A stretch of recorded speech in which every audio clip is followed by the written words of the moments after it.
Friends, family, and members of the media fraternity gathered on Wednesday to honor the legacy of the beloved co-founder of IRIE FM, veteran broadcaster Walter Bob Clarke.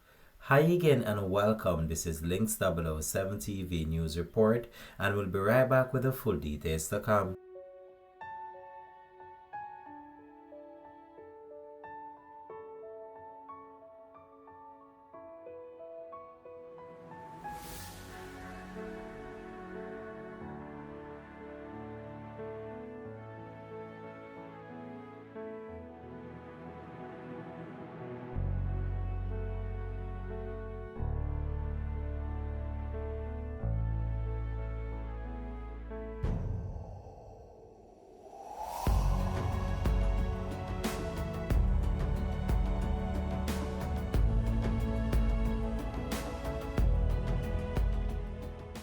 Welcome to Links 007 TV News Report, providing you with the best in local and international news updates.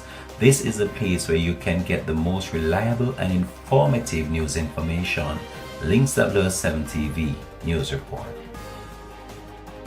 Welcome back and thanks for joining us. This is Links 007 TV News Report. It was an emotional moment for the family, friends, co-workers, and members of the media fraternity who gathered at the funeral service for veteran broadcaster Bob Clarke at the Ocherius Baptist Church on Milford Road. A friend, mentor, and renowned music historian, these were some of the words used to describe the late Walter Charles Clarke, more popularly known as Bob Clarke, at his homegoing service on Wednesday. The veteran broadcaster and co-founder of reggae radio IRIE FM was hailed for being a guide to so many in media and the music fraternities.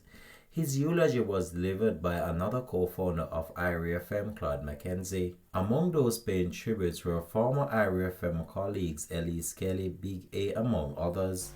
And there are about 11 tributes that are there. And I will call the first.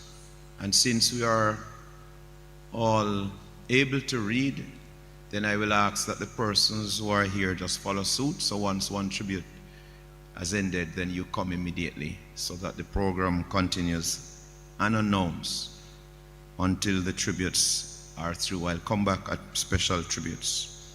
So I'll invite Elise Kelly from IRIE FM to begin the tributes.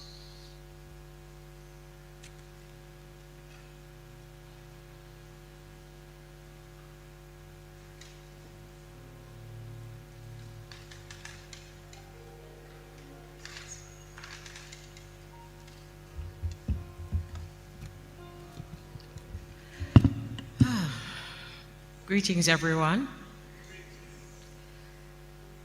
Special greetings to family, friends, loved ones, members of the media, members of the music fraternity, singers, players on instruments. It is good to be here.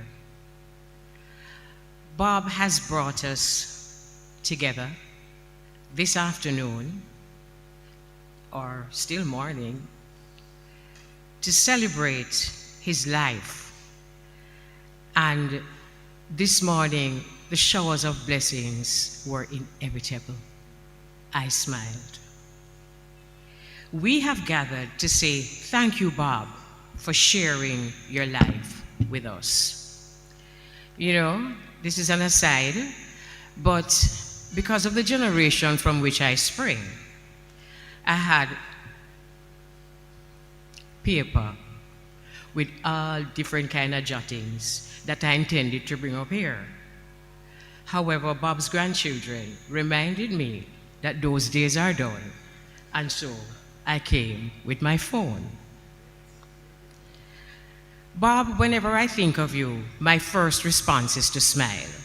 And when I stepped in this morning and saw that picture, it really made me smile because the photographer really brought out the essence of who Bob was. I remember you, Bob, as a creative soul, a stickler for justice, my discerning friend, and of course your sense of humor and our countless bouts of laughter.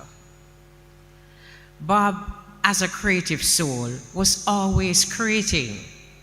The co-founder of Reggae Radio, he himself was an extraordinary broadcaster with a distinct, articulate voice, which was believable and authentic, and as a result, he enjoyed a great connection with his listeners.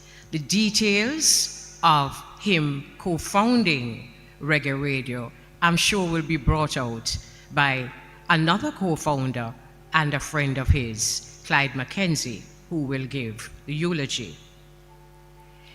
Bob spent decades of his life actively involved in entertainment generally and music particularly. He was a singer, a songwriter, a musical selector with a wealth of information and anecdotal knowledge. His storehouse of knowledge made him an admired and respected resource, and he certainly was admired and a respected resource for me. I would constantly go to Bob and say, who write the song here? I choose say, whatever. And he would always have a response. And if he didn't, he knew exactly where to get it. Of course, he was awarded the Order of Distinction for his contribution to entertainment and broadcasting in Jamaica. Bob, as a stickler for justice, I have a story to tell you. I'll make it short. We were raising teenagers at about the same time. And I remember once Bob came to me and said, my son, Clarke, him not get in trouble at school, feisty with teacher, insubordinate. I didn't say anything, because you're picnic. Anyway, he went on to say that he was scolded, Clarke, and given time out. He came home and he was scolded again. And parents agreed that he should be given time out. He apologized, he did the works. He went back to school and came home very disgruntled and said to his father, I have done my time. I am not going to apologize again. I've done it already. And I went, whoa. So what you do, Bob? I was kind of taken aback at Bob's response because I thought that I was talking to a concerned parent who didn't know where to go from here. Bob said to me, I agree with the youth. How long am I going to sit down on the penitence bench? Him sit down on it long enough. And I'm like, whoa, really? He said, really. And that opened up a side to Bob Clarke that really inspired me. Because yes, we discipline our children. Yes, we discipline our children because they are to be disciplined. But as adults, we have our issues too. And we don't sit down on the penitence bench indefinitely.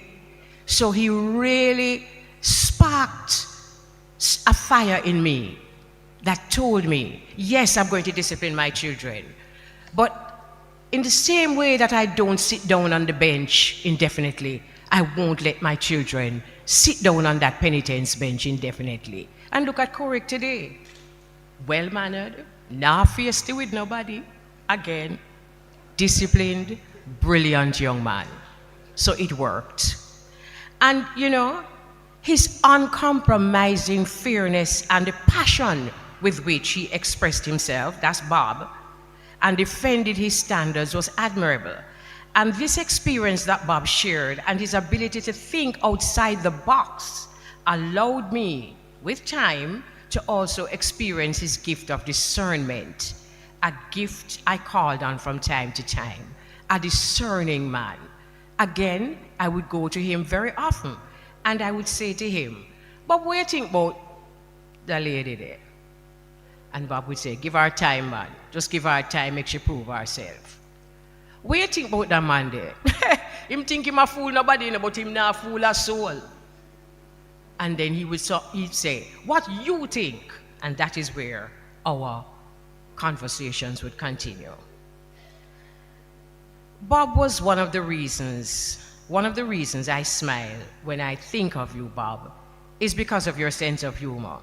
Look at that picture. Just look at that picture. I could always sense his sense of humor arriving from a distance. That picture shows it very vividly. His eyes would start to twinkle, and then that boyish grin would come on his face. And then it would either be something that just happened, a story you remembered, he remembered, or an impersonation of someone he knew. Much like Ezekiel, same kind of something. And inevitably, it would end in bouts of laughter. Brother Bob, you're funny, you know. Bad, very humorous. I send my love and my prayers to Bob's family and loved ones who are perhaps still processing this loss. Because as I described a while ago, Bob was such a lively human being, such a lively soul, that I know it's going to be difficult for you to process what you're seeing at this time. I pray that God and time will heal your wounds and bring you peace. Walter Bob Clarke, my mentor and my friend, thank you for sharing your life with us. It was my privilege and my pleasure. We love you. Well done. God bless you. And as the hymn, the words of the hymn says, I live on. Yes, I live on. Through eternity, I live on. That's what I would love the family to take with them. God bless you. Rest well, my friend, and live on through eternity. Blessings.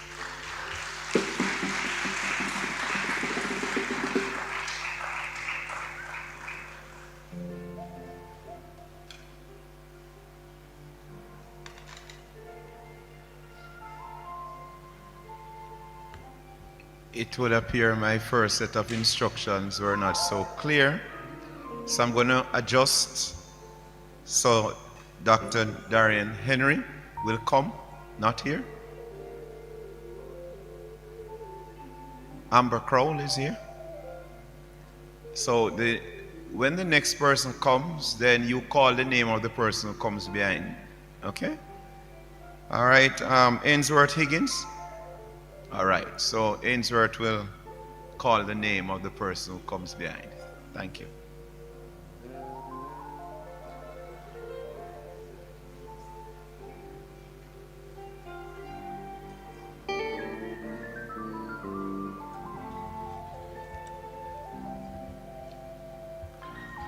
Good morning, church. Elise, I must go against your grain this morning and take my paper. I am still old school. This is simply a thank you note to Walter Charles Clarke, the man who was affectionately known as Bob Clarke, and a man who I simply called Clarke. Thank you, Clarke, for shaping and defining my career and life even before you met me. Your raw instinct and unwavering determination in getting Carl Young to agree to purchase a radio license, which would become IRI FM, was indeed a monumental shift in my life trajectory, and for the many others who have turned up today to say farewell, but also for the countless others who have been through the doors of IRI FM as members of staff for the past 35 years. Thank you. Thank you, Bob, for being the historian and storyteller, for being the man who did not study history or music history. You lived it. You could recall with pinpoint accuracy the real story of Jamaican music because you were there, and you were never hesitant to impart your vast musical knowledge to whoever wanted to learn. When the debate waged on whether Sammy plant peas or corn down a gully, or did Sammy plant peas and corn. You took it personal and sought the definitive answer from Monty Morris, the man who composed the song, and you shared the result with your listeners. You are a storyteller extraordinaire, and I will never forget the many tales you told me of Dennis Brown, Alton Ellis, Bob Andy, Marcia Griffiths, Coxsone Dodd, and others. Thank you. Thank you for your radio program, Memories, a groundbreaking format never before experienced on Jamaican radio. Thank you for allowing me to fall in love with the golden era of Jamaican music. Grandma, grandpa, all the way down to grandchildren would make listening to Memories as traditional as Sunday dinner. I have personally witnessed a large group of friends having great outdoor parties on Sunday evenings while listening to you. Many have imitated, but none have duplicated your knowledge, your timing, and golden voice. Thank you also for the many parties you rocked until daylight, especially those at Campbell's Lawn, giving me minimal sleep and causing me to be late for my shift on Sunday mornings. Thank you, Bob, for being the brunt of the many jokes that Mighty Mike, Evan Hewitt, and myself would tell on you. When we teased you that your Afro hairstyle was out of style for decades, or that you hold the world record for being in the most car crashes, you simply chuckled and rebutted with, "You go on, man." Thank you for being headstrong and stubborn, a living testimony that you didn't have to be agreeable or change who you are to be loved or respected. Thank you. And to your children, he was your father, but to us, he was a mentor, a friend, a force of nature, a hero, a man who was destined to change the course of history. In you, I see his imprint of humility and calm, and a promise of greatness. Thank you for sharing him with us. We will forever be grateful.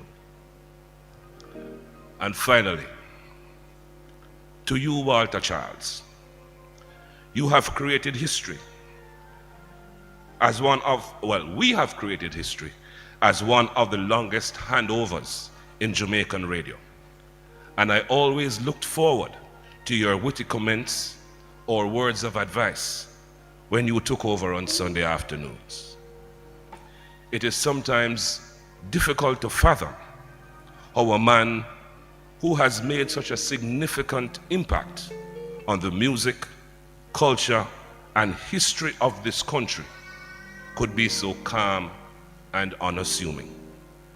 You are a timely reminder that true greatness is not loud and braggadocious. Thank you for your friendship.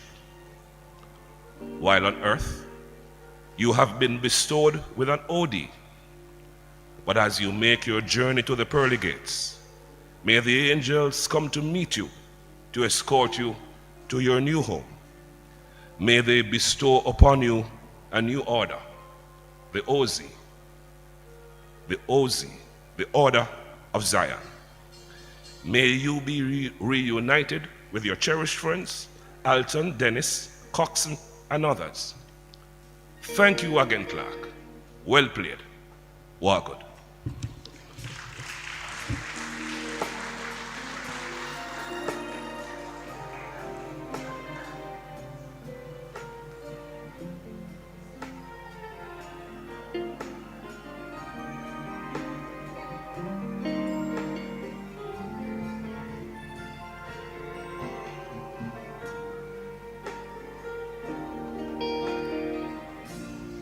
Hello, church.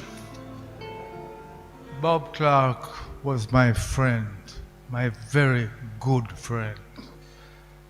First time I met Bob, he was living in Harborview, riding an S90. I said, Bob Clarke on an S90. Most of you can't believe that.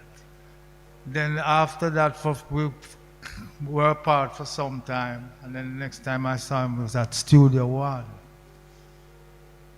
This is where our friendship started to grow. And being at Studio One with Bob, it taught me, I learned a lot in music. We came apart for some time, and then I moved to St. Mary. And when Jack Ruby passed, Bob and myself did the repast, put together a show for the repast on Buckfield football field. And we just got closer and closer and closer. When my son passed, Bob was there for me 100%, which I will never forget. In the years since that, we used to meet every day. And we talked at least 3 times a day. He had his bar down here. And I remember one day with a bartender, he took the stock and he just came to me and said, Danny, you have to hold the bar, you know. So I became a bar tough for 8 weeks. 8 weeks serving at a bar, which I had no experience on. But it was all in good fun. I used to talk to Bob every day. He used to take Sade to school, and he used to send me some kind of like a funny text in the morning. And I will always remember Bob for him like a corny jokes. I remember one when a man looked at Bob and said, what do you think of marriage? Bob said, a marriage must be a 2-income thing. So tell your wife to have 2 jobs. I mean, that was Bob. That was Bob. And, you know, I didn't prepare anything, but what I'm speaking is from my heart. Bob Clarke was the best friend I could ever ask for. He was always there for me, and I was always there for him.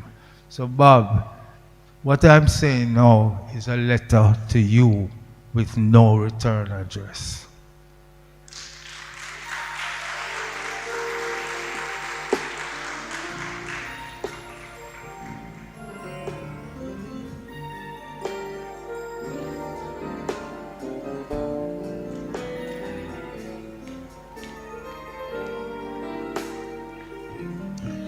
Greetings, everyone. Today, we gather to honor a life of excellence and enduring impact, standing with the family, friends, and loved ones of Mr. Walter Bob Clarke, OD, as we reflect on the legacy of a respected voice in radio. On behalf of Rhythm FM, we are grateful for the opportunity to have worked with Bob Clarke, a broadcasting pioneer whose voice and example helped define excellence in Jamaican radio. Bob was not just a broadcaster. He was also a mentor and a steady, positive presence in every room he entered. His wisdom and gentle spirit made him deeply respected and loved. Bob guided listeners through Jamaica's soundscape from the roots of reggae to the evolution of dancehall. His knowledge was vast, but it was his passion that made it powerful. To colleagues, Bob was encouraging. To listeners, he was trusted and treasured deeply. Bob loved his job, and he served with excellence and humility for 4 years with Rhythm FM. Thank you, Bob, for the music, the mentorship, and the memories. As we bid farewell to Walter Bob Clarke, we honor a legacy of excellence and service. On behalf of Rhythm FM, we extend our deepest condolences to Mr. Clarke's family and loved ones. May Bob's memory continue to inspire all who had the privilege of knowing him. Bob, your beats will never fade.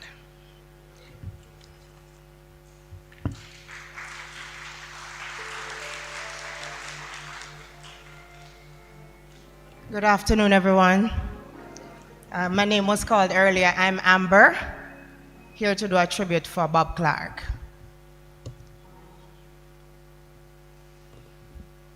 So I'm usually not nervous, but I've been since last night. So I'll just try to tell the story, okay? One Sunday in 2007, I entered IRFM studio and met the great entertainer and broadcaster Bob Clarke.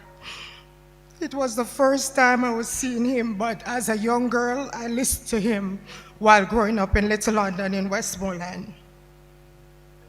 Growing up, I recall hearing Bob's intro, you know, the theme that he used to play at the start of the show. I would hear it playing on the radios across the distance in my community, and sometimes in my own home from Sunday to Sunday.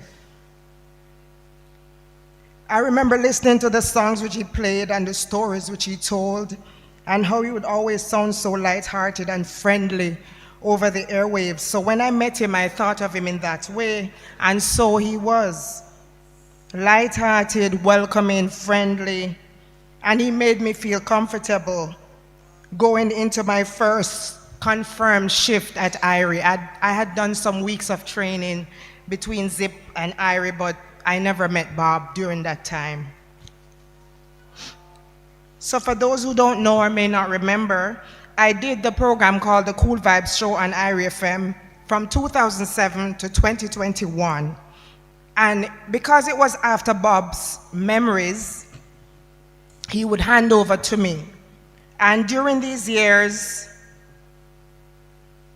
we would have, you know, our friendly banter every Sunday, and Bob would always heighten the mood or put me in a good mood if I wasn't in one. If I didn't arrive in a good mood, it's like he would know. And he would always, you know, try to say something before I leave to make me feel better to start my show. He would crack a joke or make a comment, you know, say some mood-lifting philosophy or give me a compliment. Just something to make me feel better to start my show. It's like he was always in a good mood, you know? Bob and I went from that handover to open and close our programs to becoming friends off air, I would say, because of Antoinette and Shade and my daughter Malia. So the kids kind of brought us closer as we transformed from being co-workers to him becoming Uncle Bob. Shade and my daughter Malia were born not too far from each other, and they grew to be friends. So of course, I'm stopping by Bob's house frequently now to accommodate their friendship. And that made me see him more outside of work, see him some more, right? And because he was so gentle and kind and attentive to Malia, she also grew close to him. She had an exam today, so it was hard for her to decide to come. Yeah. So then Bob had a friendship with Malia, and I had a friendship with him as well. And it was good. So here I was now, you know, every summer, pretty much Easter, midterm break, Christmas, weekend, unplanned sleepovers. I'm driving to St. Mary to bring Malia to be with Shade, and Bob is always there, and you know, we have a nice time.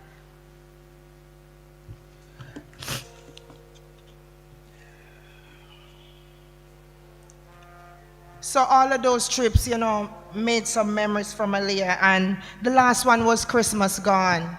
And when I was talking to her about coming to the funeral, she said to me that the last memory, Mommy, was a good one. Bob had brought Shade and Maya and Malia to Kingston, and he took them on a ride around Coronation Market. And she says that was her first time there, and she will have that memory of Bob taking her to Coronation Market. That day, Bob came by the house as well. I mean, they just came to Kingston to drop Maya off, right, Shade? And I thought they would go back, but these kids always convince Bob to do whatever they want. So they got him to stop by the house just to say hi to me, and that was my last time seeing Bob, you know? So that day I was home, and he brought the kids, even though they were going back to St. Mary. And you know, he would do things just to make the kids happy. Nothing bothered him. He was very good with the kids, and the kids were good with him. To me, Bob became a friend, a mentor, a father figure. We would reason about life and so much more. And of course, Bob had to drop a joke in, you know, every now and then and make light of every situation, no matter how rough it was for him. He had a great sense of humor. He was witty and very entertaining. Bob and I shared many happy moments, and we would always just hold a good vibe. For a man of such great ideas like creating Jamaica's first local music radio station, Bob was a humble man. You would never know that it was him if you didn't know, because he never presented himself as the true star that he really was. But Bob was an honorable man.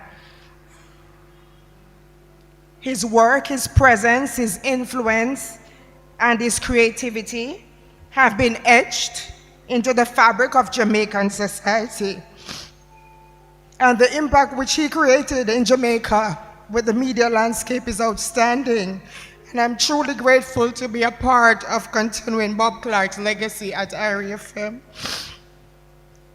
I'm happy that I got the chance to be friends with him. And if wishes were lifetimes, Bob would be here today.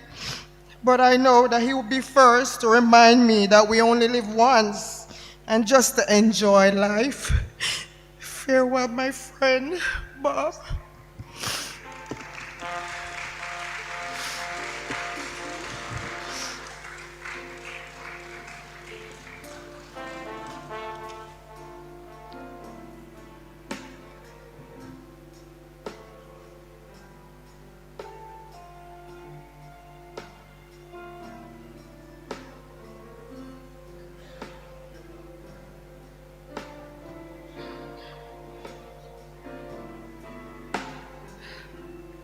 Good morning, everybody. I was really confident to come up here, and Auntie Amber started crying. I know I feel like I might burst into tears, but I'll try. My dad's job was to speak and make an impact with his words. But he didn't just use that at work. He did it at home with me.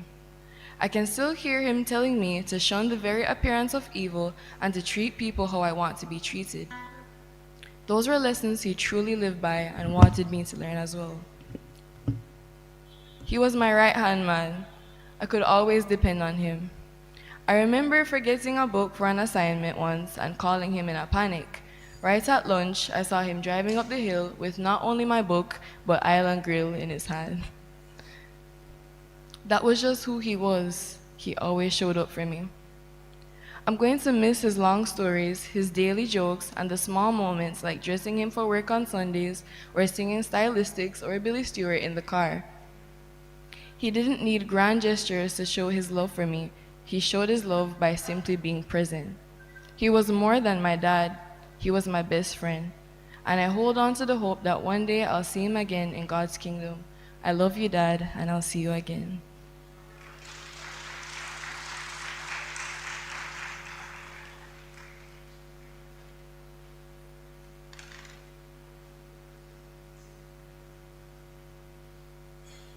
So we are going to reverse. I'm told Dr. Henry is here, so I'll invite Dr. Henry to come. and then Paul Harding, and the tributes will continue on the next page. Thank you.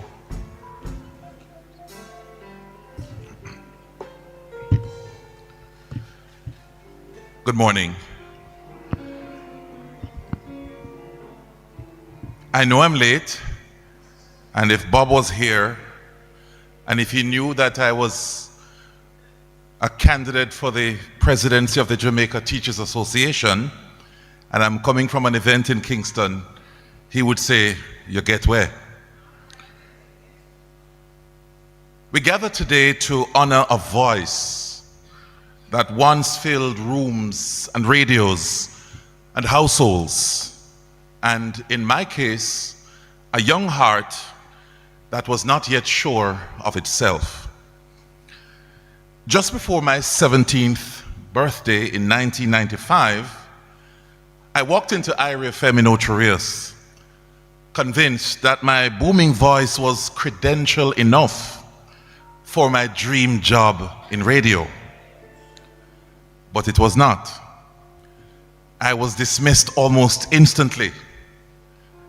I was laughed at and told to return to school, sent away with a kind of casual finality institutions sometimes reserve for the young and the ambitious. I remember sitting on the outside of Irie in the summer of 1995, stung and disappointed, trying to look composed on a small red chair right at the entrance of the building. My confidence slipped away. Then I saw him, a tall gentleman, stepping out of his car, pleasant-faced, walking with a limp, and made his stride deliberate rather than hurried. He approached me with quiet authority and asked, "Who are you?" So I asked him, "Who are you?" "I'm Bob Clarke," he said. He listened as I spoke, full and patient, and then he said something very simple at the time. "I like how you sound, young man. You sound bright and you sound brave." It was a small affirmation, but sometimes a few words offered at the right moment can tilt the trajectory of your life. Bob introduced me to Jerry Limonius, then news editor. A door was opened, and within a year, I became the youngest journalist to win a National Journalism Award. Bob was impressed. But more than that, he seemed to know that I was onto something bigger than he could see. Many Jamaicans knew Bob through his ultra-popular Sunday afternoon radio show, Memories. That program was a gold standard for mature radio. It began with the unmistakable strains of Eastern Standard Time, produced by Trojan Records. The moment that that track played, you knew you were in for a treat. Bob not merely played songs, he was curating history. That's why he was awarded the Order of Distinction for his outstanding contribution to Jamaica. He was deeply knowledgeable about music. He understood musicians and their context. He treated the music with respect, and in doing so, influenced a generation of listeners. I count myself among them. To this day, rocksteady remains my favorite personal musical genre. That's Bob's influence.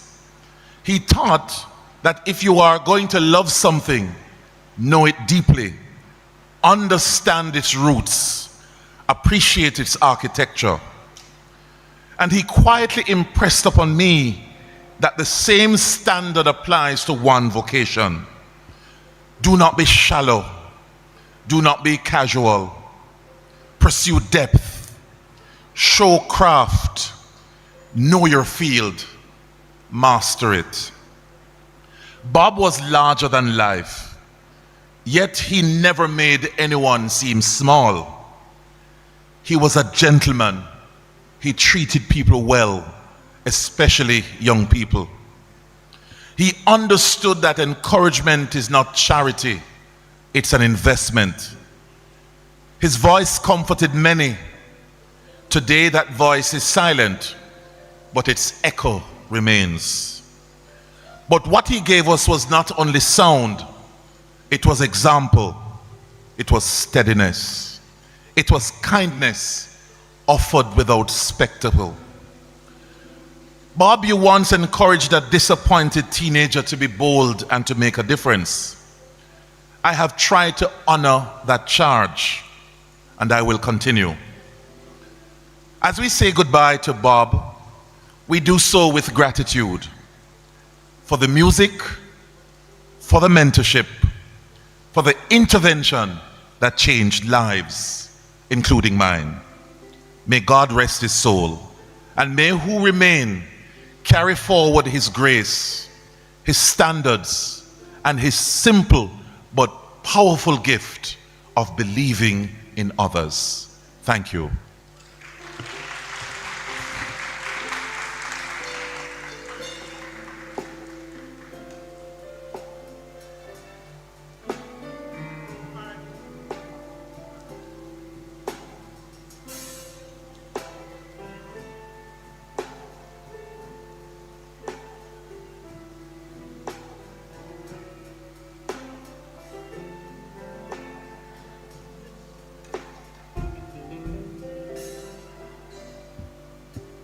Good afternoon, church. So hard to come on after somebody like that. Praise the Lord, church.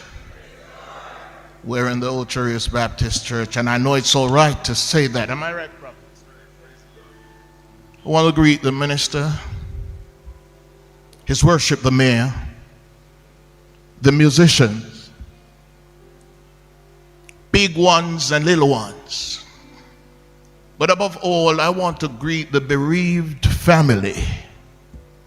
In the name that is above every other name, the name King Jesus.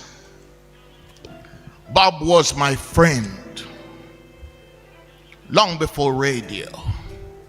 He was my friend. But if I start talking about that now, we're going to be here until 10 o'clock. I can't afford to do that. When I came in earlier, I was so nervous that I went on the inside of the rope. Sorry about that, brother. I looked at Bob in the box. And not just today, but every time I look at somebody laying in the casket, I'm reminded that I'm only human. I'm just a man.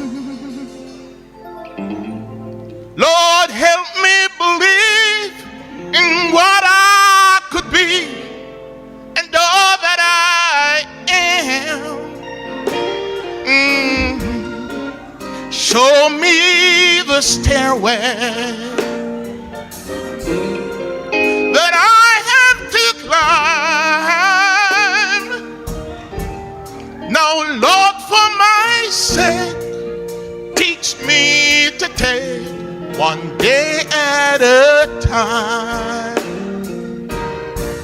One day at a time, sweet Jesus. That's all I'm asking of you. Just give me the strength to do every day what I have to do. Yesterday's gone, sweet Jesus, and tomorrow may never be mine.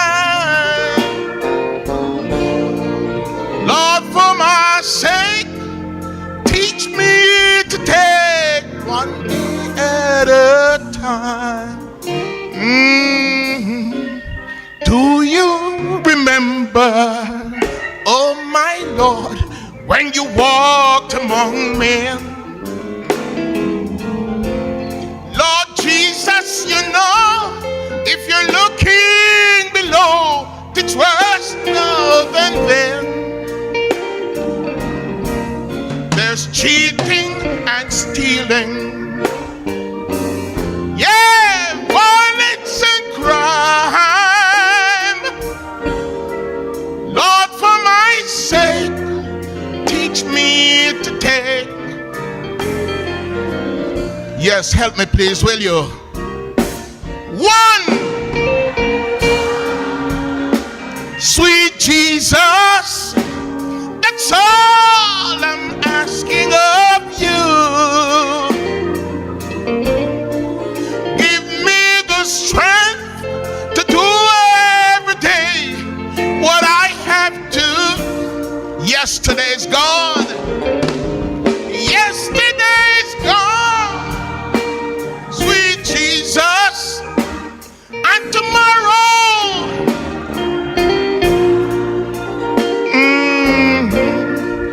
Lord, for my sake,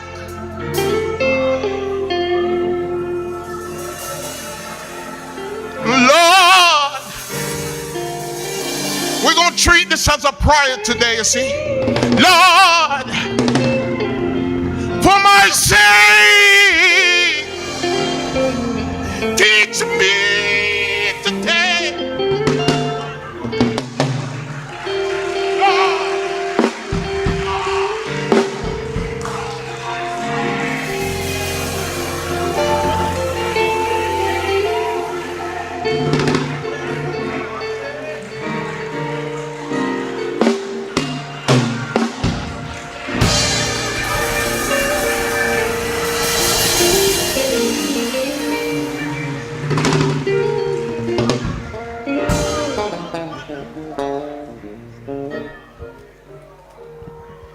Paul Hardin, you have created a legacy this evening, this morning, right here at Bob Clarke's funeral. The IRFM family, and of course, the family of the bereaved. The members of the congregation, and of course, Baptist ministers, right behind me. I must say that I too knew Bob. I have known Bob for well over 25 years. As a matter of fact, when I got involved in politics, Bob would carry me into the studio and give me some lessons. He was always a teacher. And many of you didn't know, but he was always calling me aside for all of those 25 years and giving me some political, pointers. Mike, you need to get this going, you need to make sure this and that, and Mike, the town need to take care of. All right, so I can say without reservation that I too knew Bob Clarke. And of course, he was one of my tenants too. So I have a business relationship with him, I have an intimate political relationship with him, and I have a friendship with him. He was one of those individuals who you could call on for advice, for energy, and I see some of his colleagues would attest to that. He was always there for you.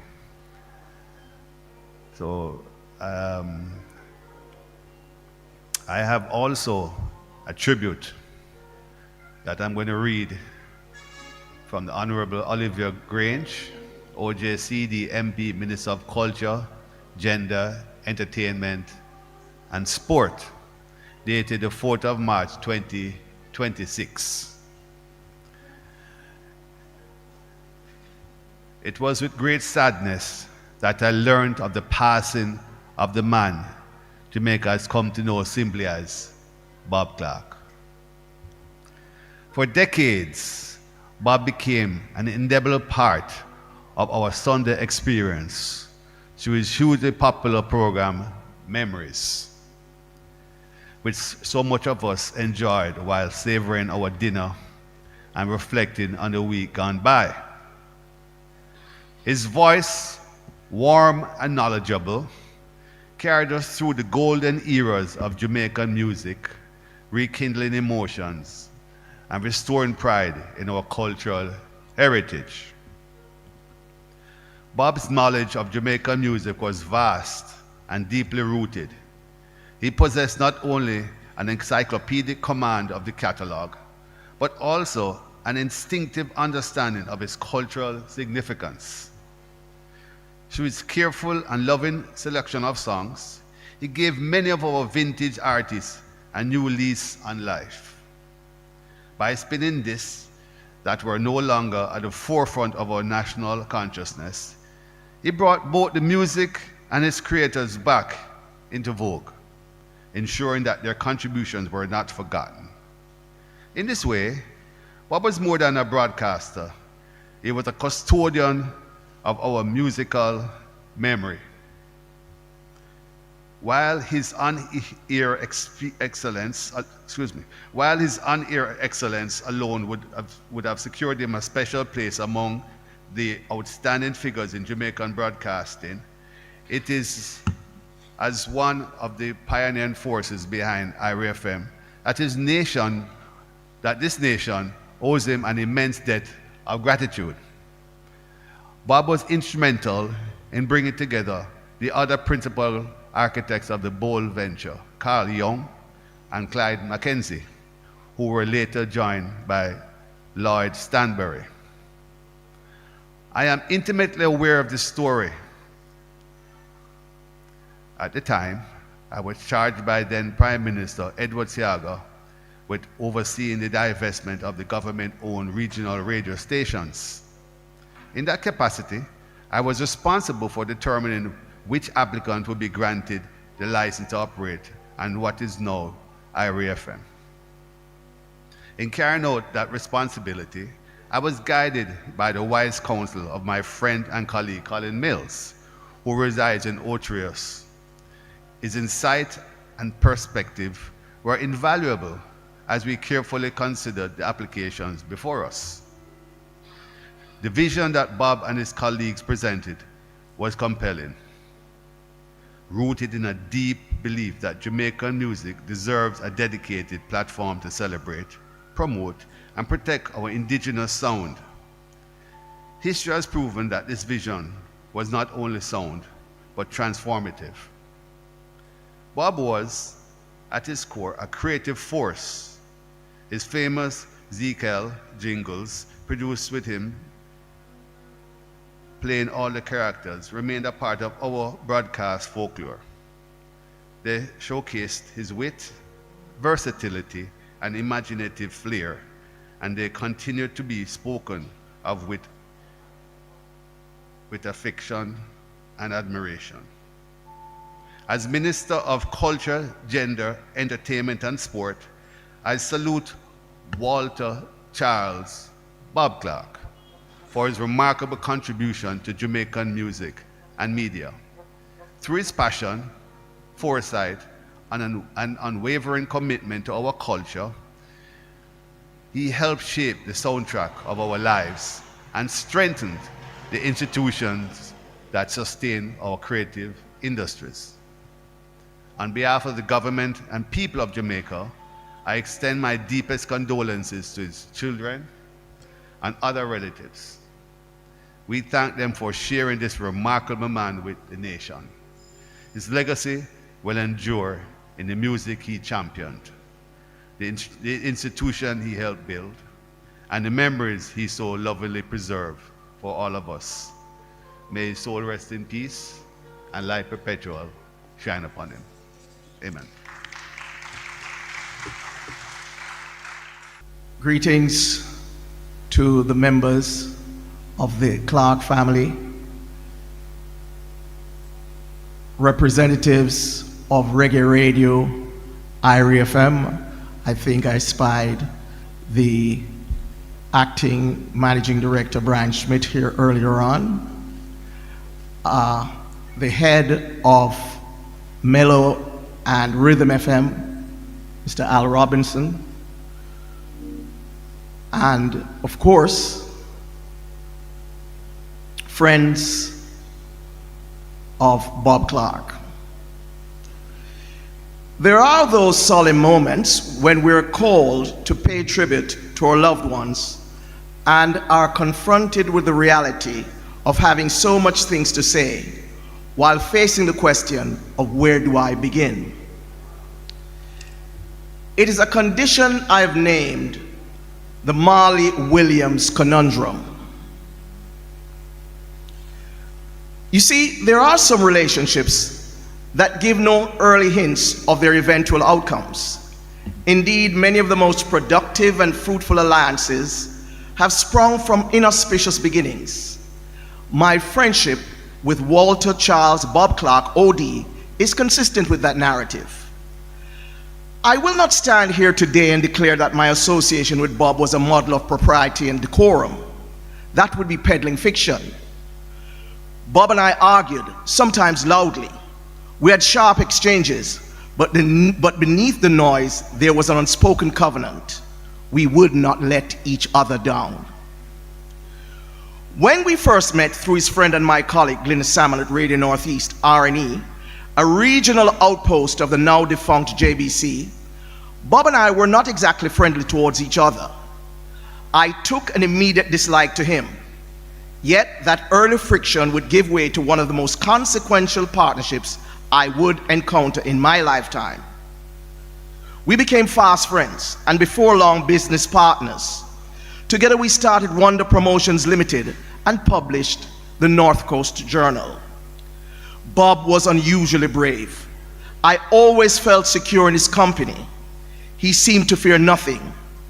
I recall a day when we needed a check to cover some bills and keep our business afloat. The only funds readily accessible to us was from one of our clients in Port Antonio.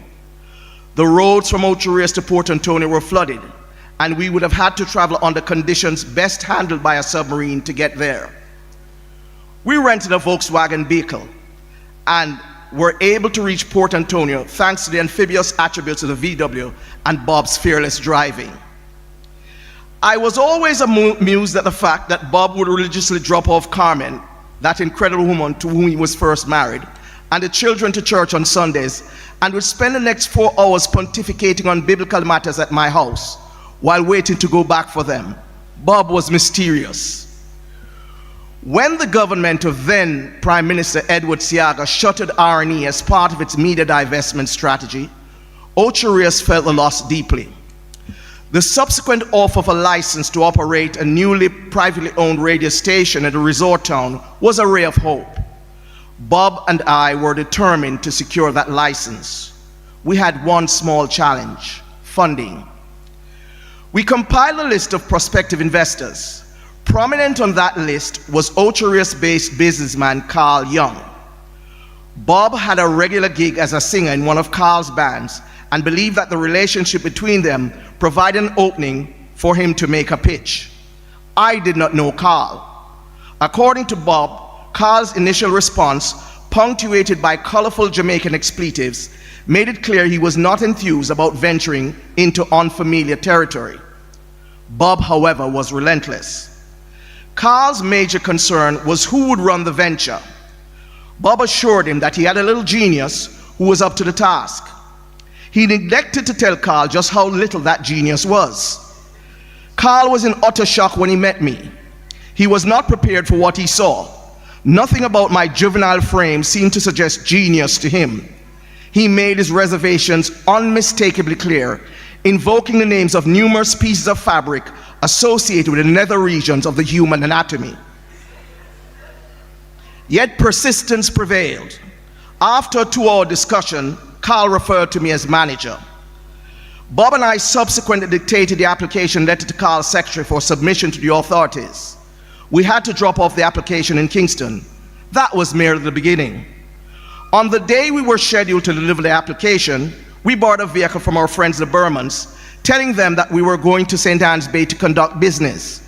We did not inform them that on our way to St. Anne's Bay, we would be making a slight detour through Kingston.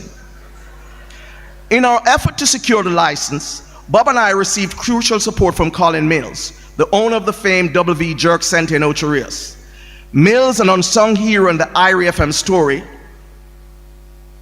lobbied the government and Culture Minister Olivia Babsy-Grange, who was then overseeing the media divestment process, to award the license to Carl Young's team. Colin helped us to assemble a group of shareholders from St. Anne, including Sasa Williams, Gobin Chitani, and Cecil Chang. A diversified ownership structure was one of the preconditions for securing the license.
This has been Links 007 TV News Report. Thanks for watching.